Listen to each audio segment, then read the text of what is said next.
On a recent Saturday, I drove down to visit Edgewood Avenue where I met with a couple of friends.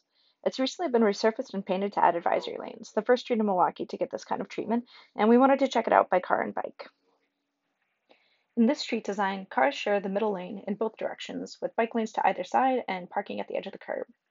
You can see here the transition from the solid yellow lines you're used to the new advisory bike lanes, and also that when cars are approaching from both directions, each moves to the side to allow room to pass. The bike lanes on either side are a reminder to expect bikers and to watch for them and yield to them when you need to move to the side in order to pass an oncoming vehicle. We also took some video from bike, so if you see a dashboard in the video, it's in a car, or if it's just open road like this, that video was taken from a biker's point of view. Back in the car, you see another example of a car coming from the opposite direction. We slide over to the right behind the biker in front of us, then come back to the center to pass. I get pretty nervous driving around bikers, so I like the wider center lane because it gives me more room to pass the cyclist with space. Here's a view from the bike's perspective what it's like to be passed in one of these lanes.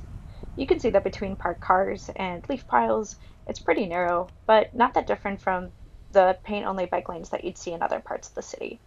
If I'm riding my bike through this, the thing I'd be most nervous about is somebody in a parked car opening a door.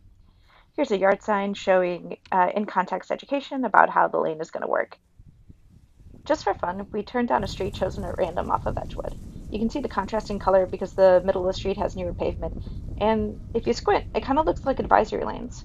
And in fact, we drive the same way on narrow residential streets, especially if there are parked cars on both sides, or big leaf piles, or a dumpster. We drive down the middle and move to the side to let other cars go by. So the pavement markings on Edgewood are new, but the behavior is quite similar to something I've probably done hundreds of times without thinking much about it on my neighborhood streets and in alleys. Thanks for coming with us on this brief trip down Edgewood Avenue.